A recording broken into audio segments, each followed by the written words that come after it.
Come my son.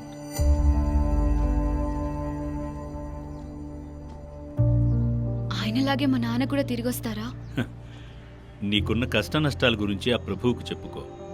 నీ మనసును సమాధానపరచడం ఆయన వల్ల మాత్రమే అవుతుంది.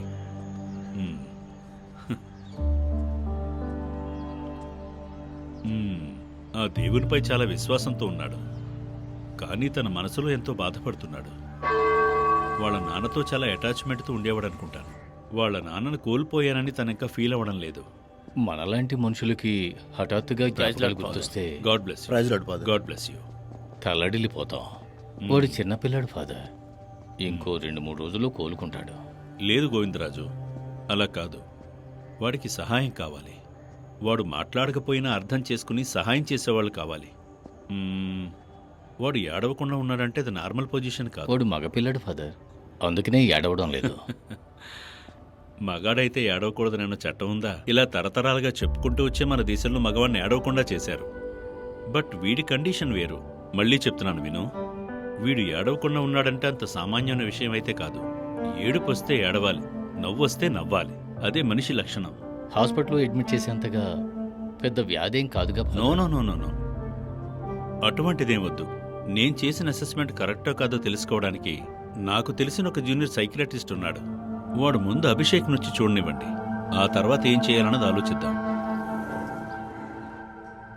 రేయ్, స్పీకర్ ఎక్కడ పెట్టావురా?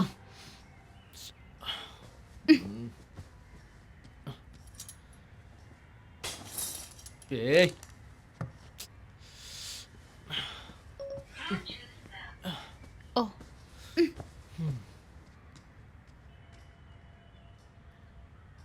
ఆర్యా, ఆర్యా! బా ఎందుకమ్మా అలా ఊరికే అరుస్తున్నావు? ఊరికే నా మీద అరవకుండా ధైర్యం ఉంటే ఎక్కడ అరువు. రే ఆర్యన్, ఫోన్ స్విచ్ ఆఫ్ చేసి పెట్టి నిద్రపోతున్నావా? ఇంకా 4 రోజులు మాత్రమే ఉన్నాయిరా. ఆఫీస్లో పర్మిషన్ తీసుకున్నాను.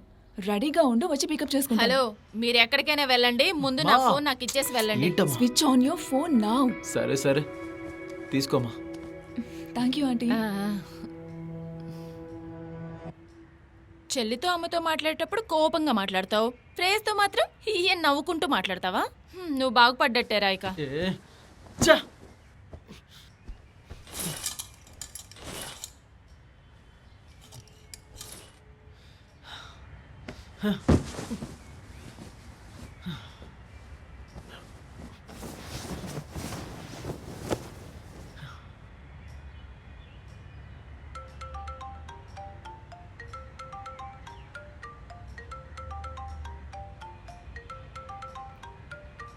అయ్యో,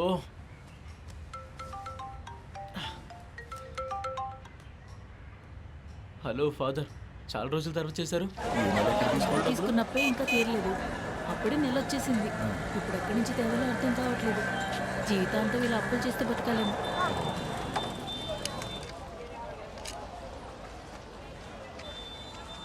రండి సార్.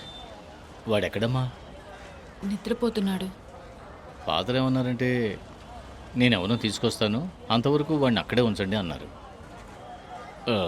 అరుణ్ పాండ్య గురించి తెలిసిందనుకో, అప్పుడైనా వీడిని హోంలో చేర్చుకోరు.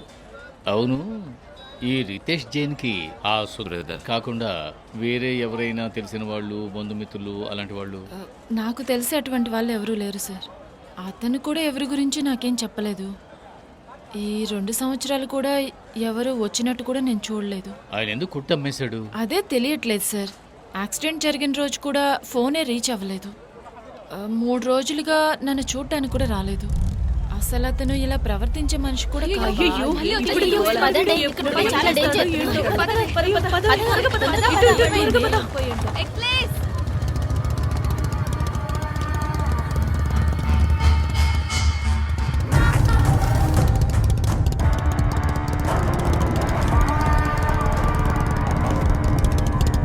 ఇతనెవరమ్మా?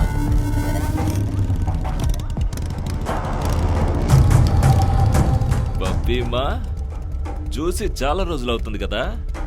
పర్వాలేదు, చివరిగా చూసినప్పుడు ఎలా ఉన్నావో ఇప్పుడు అలాగే ఉన్నా. బాగున్నావా అరుణ్?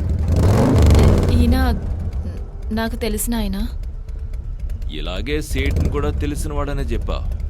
వాడేంట్రా అంటే నా గురించి బాగా తెలిసి కూడా తప్పు చేశాడంట కదా. నా తమ్ముడిని కొట్టచ్చా? నువ్వే చెప్పు. ఆ? తప్పు కదా, అది చాలా పెద్ద తప్పు. అరుణ్ ఏమయ్యా ఏమైనా ఉంటే మాట్లాడుతున్నావయ్యా? అనవసరంగా మనుషులు తీసుకొచ్చి ఇలా గొడవ చేయడం. అరుణ్ రితేష్ చనిపోయాడు. చచ్చిపోయాడా? Very good. వాడు చచ్చిపోవాల్సిందే. అవును, వాడు ఎవరిని అడిగి చచ్చిపోయాడు? వాడిని చూడటానికి నేను వైజాగ్ వచ్చాను. నాకు పని పట్టలేదా? వచ్చిన వాడిని. నువ్వు భయపడకు అభి. ఏయ్,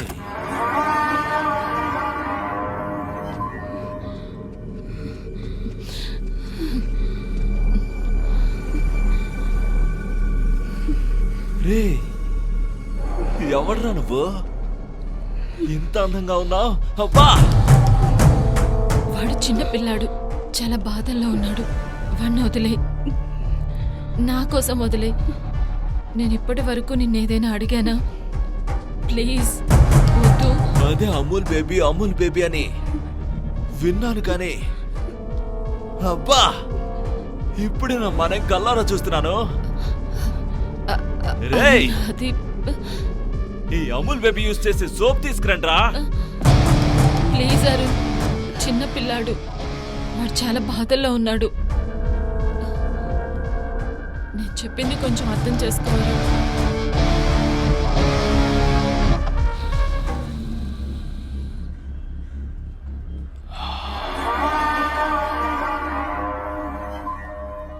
సరే పప్పి అమ్మ, నువ్వు అడిగావు కాబట్టి నీకు 24 గంటల టైం ఇవ్వబోతున్నాను. రితేష్, రమణకి ఇవ్వాల్సిన డబ్బుని అసలు మాత్రమే ఇవ్వు. ఆ? రమణ హ్యాపీగా ఫీల్ అవుతాడు. లేదంటే అమూల్ బేబీని నాకిచ్చేయి. అరుణ్ పాండ్యా హ్యాపీగా ఫీల్ అవుతాడు. ఇప్పుడు మాత్రం ఇది ఇవ్వు.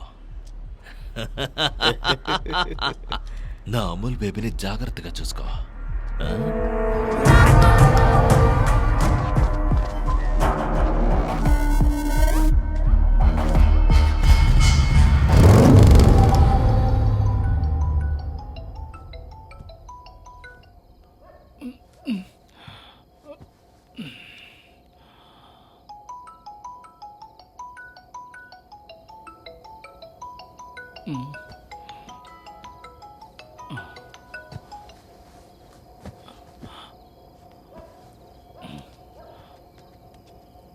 ఏంటమ్మా ఈ సమయంలో ఫోన్ చేసావు? నా పెళ్ళం కనుక ఫోన్ తీసుంటే ఇక అంతే, శివతాండం వాడేసేది.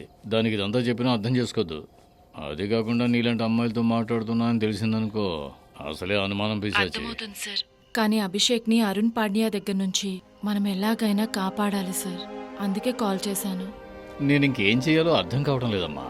ఇక పైన అంతా దేవుడే చూసుకుంటాడు. మనం చేయలేకపోతే ఖచ్చితంగా వేరే ఎవరైనా చేస్తారు. అభిషేక్ ఏం కాదమ్మా. ఏంటార్యా, అమెరికాలోనే సెటిల్ అవ్వాలని నిర్ణయించుకున్నావా? అలాంటిదేం లేదు ఫాదర్. ఎందుకంటే ఇక్కడ మెంటల్ హెల్త్ గురించి అస్సలు అవేర్నెస్ లేదు. అక్కడ ఉంది, అందుకని డబ్బులు ఎక్కువగా ఇస్తారు. అమెరికా అయితే నాకు ఆఫీస్, ఇండియా ఎప్పటికీ ఇల్లే ఫాదర్. సరే, అక్కడ సంపాదించిందంతా కూడా ఇంటికి పంపిస్తావుగా. ఖచ్చితంగా ఫాదర్. ఆ, అక్కడ నుంచి నువ్వు వచ్చేసరికి మెంటల్ హెల్త్ గురించి ఇండియాలో అవేర్నెస్ వచ్చేస్తుంది. Hopefully father.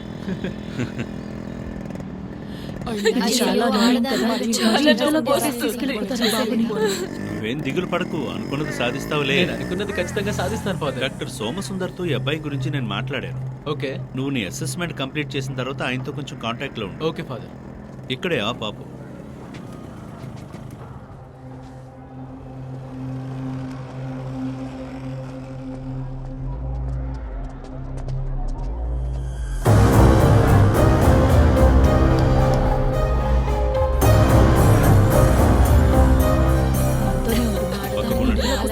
పక్కకుండండి.